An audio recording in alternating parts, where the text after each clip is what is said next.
Meron po ko ditong tatlong power bank na affordable at lahat po original. Nabili ko po sila sa flagship store, sa Shopee at sa Lazada. Ngayon, kung kayo po ay naghahanap ng magandang power bank na hindi masakit sa bulsa, ay baka ito na po yung mga power bank na hinahanap nyo. Iba-iba pong klase. So, isasabihin ko po yung mga features ng ito. Meron tayo ditong S2002-102 na RAP. Merong Q2103. Meron tayong WB30M Pro 102. Yan, ito pong dalawang na ito ay 20,000 capacity. 20,000 mAh capacity. Ito yung malaki, 30,000 mAh capacity. Ito pong dalawa, although parehas po sila ng 20,000 na capacity, ang kaibahan po nito ay ito po ay basic na power bank. Mas nauna ko pong binili ito. Ito po ay yung basic na mga ginagamit natin na power bank na yung charging capacity ay hanggang 2.1 amperes. Pakita ko po sa inyo. Yan. 5 volts, 2.1 amperes yung output niya. Yan, ito yung S2002-102. Ginagamit ko po ito, pang-charge din ng phone, pero mas ginagamit ko po sa aking Wi-Fi router pag brownout or wala ng electricity sa lugar namin. Meron po akong 5 volts to 12 volts DC adapter na sinasaksak dito, USB.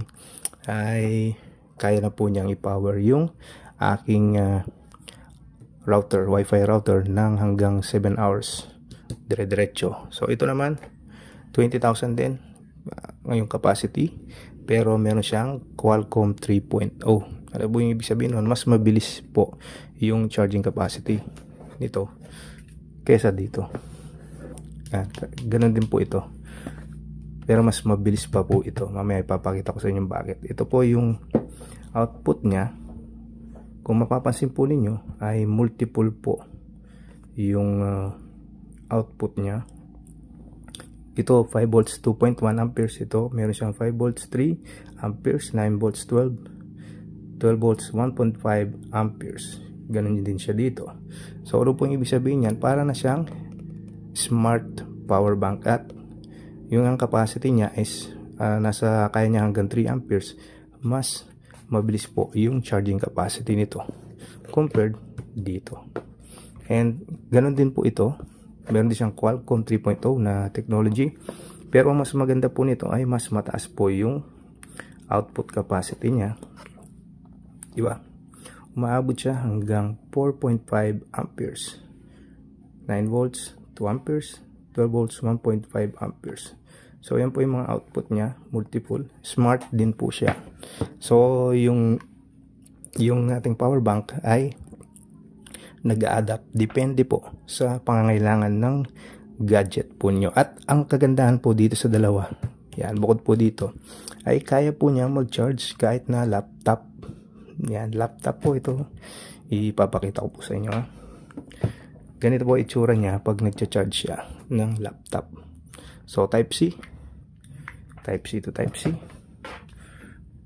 Yan, di siya nakasaksak. So, ayan. Pag nag-charge po kayo ng para makita po ninyo na gumagana po yung ating mas mataas na charging, mas mabilis iilaw po yung kulay green. So ibig sabihin po niyan ay naka-activate po yung mas mabilis na charging ng ating device.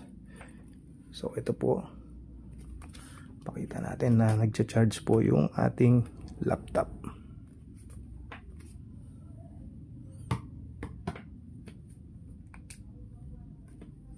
Ayan, umiilaw siya, di ba?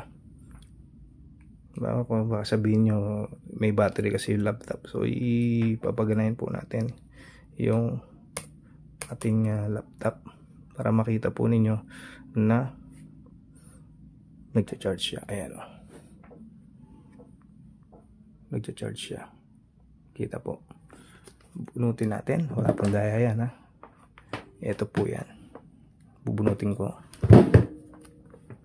Makikita po ninyo na mawawala ito, di ba? Yan, zoom natin. Oh, hindi kita. So ayan. Yan.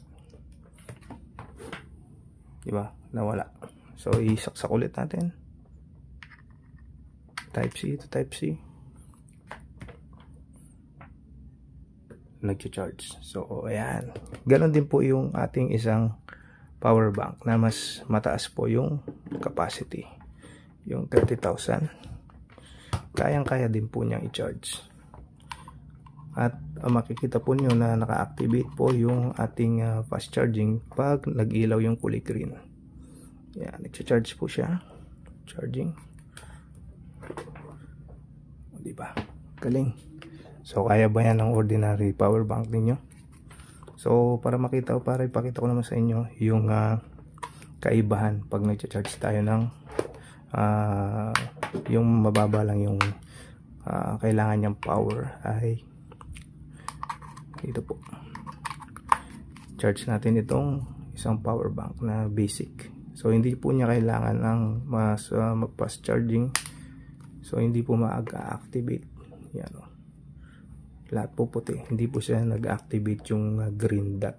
So ganun po yung technology nitong ating mga power banks. At ilalagay ko po yung affiliate links sa description ng video kung sakaling magustuhan po ninyo itong mga power banks, para makasigurado po kayo na original at legit po, ay bumili po kayo dito sa mga affiliate links na ilalagay ko sa description. At para makamura kayo, gamitin nyo po yung mga voucher dun sa kung saan nyo man bibilin, sa Lazada o sa Shopee. Check nyo po yung voucher para maka-discount po kayo. Lahat po nito, yung mga presyo po nito, kahit itong pinakamalaki, ay nasa below 1,000 pesos lang. Yung isa may 500, yung isa yung 20,000 na may Qualcomm 3.0 nasa 750. Napakamura po. So ito na po yung mga kunin yung power bank. Tamang tama po ito pang emergency, hindi bulky at mataas yung capacity. Maraming pong salamat sa panonood.